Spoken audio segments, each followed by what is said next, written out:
Dear students, good morning all of you. आप लोग कैसे हैं? हमें उम्मीद है आप लोग स्वस्थ होंगे, मस्त होंगे, साथ ही अपनी पढ़ाई में जी जान से लगे होंगे और अच्छे से अपनी पढ़ाई की तैयारी कर रहे होंगे, स्वस्थ होंगे और सेहतमंद एवं फिट होंगे।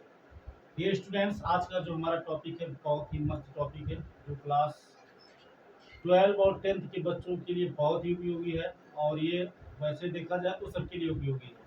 क्या है? आज का हमारा टॉपिक है सार्थक अंक ज्ञात करना। सार्थक अंक ज्ञात करना, ठीक है ना?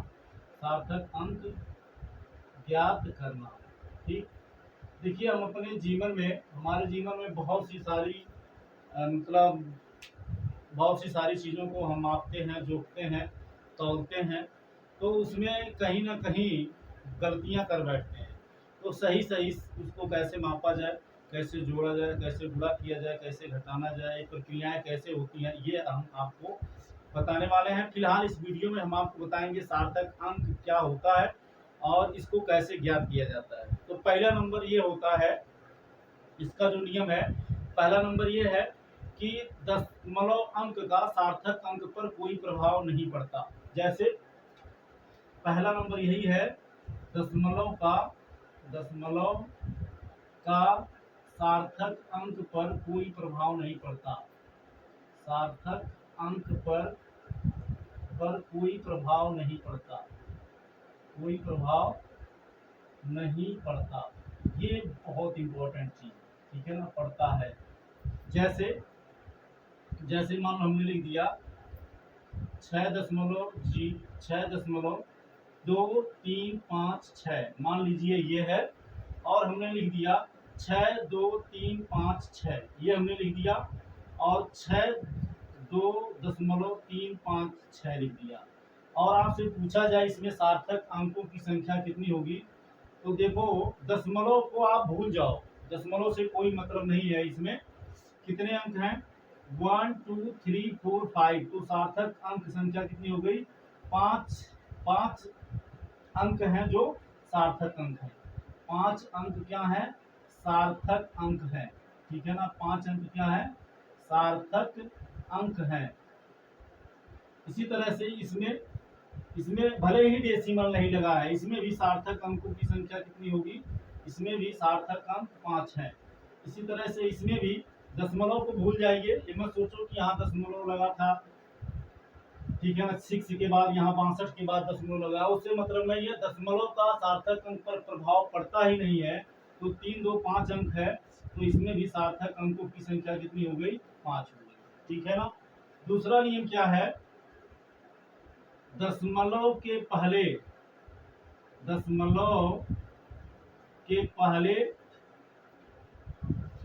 तथा दशमलव के पहले के शून्य अंक का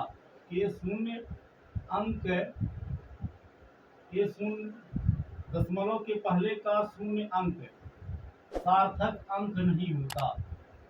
सार्थक अंक नहीं होता, ये बहुत इंपॉर्टेंट चीज है, ठीक है ना? कैसे? जैसे मान लो लिख दिया जाए 0.5678।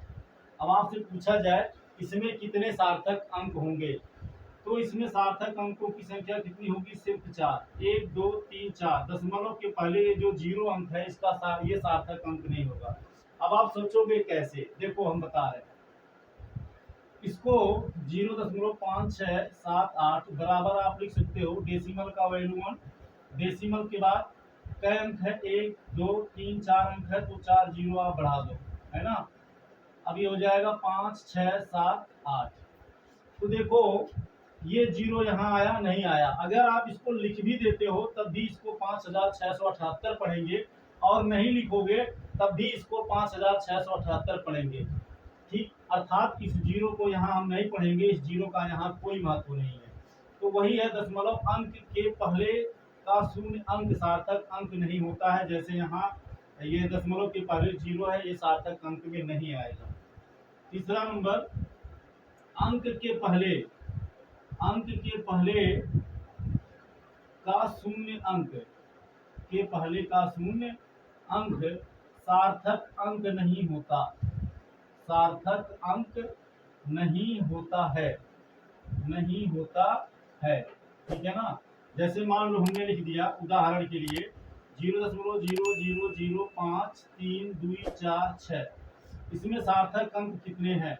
तो आप देख सकते हैं ये जो जीरो है अंक के पहले, ये सब जीरो है। ये तो आप पहले पढ़ चुके हैं कि दशमलव के पहले वाला जीरो सार्थक अंक नहीं होता, तो ये तो सार्थक अंक है ही नहीं।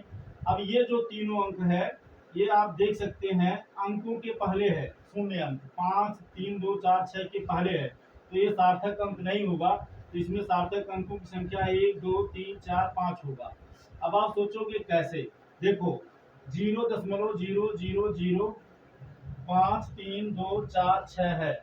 अब देखो दशमलव का मान क्या होता है? 1, तो 1 लिख दिए। दशमलव के बाद कितने अंक हैं? 1 2 3 4 5 6 7 8, तो 1 2 3 4 5 6 7 8, 8 जीरो बढ़ा दिए, अभी दशमलव गायब हो जाएगा। तो 5 3 2 4 6 53,246। देखिए इस जीरो का यहाँ कोई वैल्यू नहीं है। अगर आप इसको लिख भी देते हो ये चारों जीरो 1 2 3 4, तब भी आप क्या पढ़ोगे? 53,246 ही पढ़ोगे। इस जीरो का यहाँ कोई महत्व नहीं है, तो इसलिए इसका सार्थक अंक पर कोई प्रभाव, मतलब सार्थक अंक ये नहीं है, क्योंकि सार्थक अंक में गिना ही नहीं जा रहा है, क्योंकि दशमलव हटाने के बाद इस जीरो का यहाँ पर कोई महत्व नहीं है, इसलिए ये जीरो सार्थक अंक नहीं। ठीक है ना। नियम नंबर 4, अंक के बीच अंक के बीच तथा बाद, चलो एक एक स्टेप में कवर करते हैं। अंक के बीच का शून्य अंक सार्थक अंक होता है, ठीक है ना। बहुत इंपॉर्टेंट चीज है। देखो जैसे मान लो हमने ले लिया 5.3026, तो यहाँ सार्थक अंक कितना होगा? ये जो शून्य अंक द्वित्व है ये अंकों के बीच में, क्योंकि इसके पहले 3 है, इसके बाद 2 6 है, तो ये अंकों के बीच में है, इसलिए ये शून्य सार्थक अंक होगा। तो सार्थक अंकों की संख्या कुल गिनी जाएगी 1 2 3 4 5 6, तो सार्थक अंकों की संख्या कुल कितनी हो गई? 6 हो गई। ठीक है ना। आप सोचोगे कैसे? देखो 5.3026 बराबर दशमलव का मान 1, दशमलव के बाद क्या अंक 1 2 3 4 5, तो 1 2 3 4 5, ठीक है, तो हो जाएगा 53,026। अब देखो यहाँ आप 53,026 पढ़ोगे, अर्थात यहाँ इस जीरो का महत्व है, अर्थात ये जीरो सार्थक अंक है। ठीक है ना। समझ में आ गया। और अगला नंबर है, लास्ट नंबर है, अंक के बाद का शून्य अंक, अंक के बाद का शून्य अंक सार्थक अंक होता है, शून्य अंक सार्थक अंक होता है। बहुत कम लोग ये सब जानते हैं, सब कहाँ कौन ध्यान देता है, होता है। ठीक है ना। जैसे मान लो हमने लिख दिया 0.5630, ठीक है ना। अब ये देखो यहाँ सार्थक अंक कितने होंगे? 1 2 3 4, क्योंकि दशमलव के पहले का शून्य सार्थक अंक नहीं होता, तो यहाँ सार्थक अंक 4 होंगे। अब सोचोगे कि ये जीरो सार्थक अंक कैसे? देखो इसको आप लिख सकते हो, दशमलव का वैल्यू 1, दशमलव के बाद 4 अंक है, तो 4 जीरो आप बढ़ा दो, ये हो गया 5630। तो इसको आप लिख सकते हो, इसको आप क्या पढ़ोगे? 5630 पढ़ोगे ना, अर्थात इस शून्य को आप यहाँ पढ़ रहे हो, इस शून्य का यहाँ महत्व है, तो इसलिए अंक के बाद का जो शून्य अंक है ये सार्थक अंक होगा। समझ में आ गया। चलिए एक आध हम ट्राई कर लेते हैं। जैसे मान लो 0.00306, इसमें सार्थक अंक कितना? तो आप देख सकते हैं ये जो शून्य है ये दशमलव के पहले है, सार्थक अंक नहीं होगा। ये जो शून्य है ये अंक के पहले है, इसके पहले कोई अंक नहीं है, इसलिए ये भी सार्थक अंक नहीं होगा। ये शून्य 2 अंकों के बीच में है, इसलिए ये सार्थक अंक होगा। और ये शून्य अंक के बाद है, इसलिए ये भी सार्थक अंक होगा। तो इसमें सार्थक अंकों की संख्या कितनी होगी? 1 2 3 4, तो सार्थक अंकों की संख्या कितनी हो जाएगी? 4। ठीक है। जैसे और देख लेते हैं, जैसे मान लो दिया है 10.2006, इसमें सार्थक अंक कितना? तो आप देख सकते हैं ये जीरो सार्थक अंक होगा, क्योंकि अंकों के बाद है। ये जीरो सार्थक अंक होगा, क्योंकि अंकों के बीच में है। ये 0 भी सार्थक अंक होगा, क्योंकि ये 2 और 1 यानी अंक के बीच में है। तो सार्थक अंक कितने हो जाएंगे? 2, 2 4, 1 5, 2 7। ठीक है ना, समझ में आ गया? तो आई होप आप इसे अच्छे से समझ गए होंगे, आपकी समझ में आ गया होगा। अब आप इस तरह से एक्सरसाइज करिए, 2 4 10 प्रश्नों को लगाइए। फिजिक्स और केमिस्ट्री में इसका बहुत महत्वपूर्ण इंपॉर्टेंट रोल होता है। सो गाइस, जिसे आप अच्छे से समझ लीजिए। एक बार में समझ में नहीं आया तो वीडियो को आप एक बार फिर से देख सकते हैं। तो डियर स्टूडेंट्स, आज की क्लास में इतना ही। नेक्स्ट क्लास में आपको हम बताएंगे कि सार्थक अंक में हम इसे सार्थक अंकों को कैसे जोड़ते हैं, कैसे घटाते हैं, गुणा भाग कैसे करते हैं। आज की क्लास में बस इतना ही। वीडियो आपको कैसा लगा जरूर कमेंट करके बताइएगा। फिर मिलेंगे नेक्स्ट क्लास में नेक्स्ट टॉपिक के साथ। Thank you so much. जय हिंद।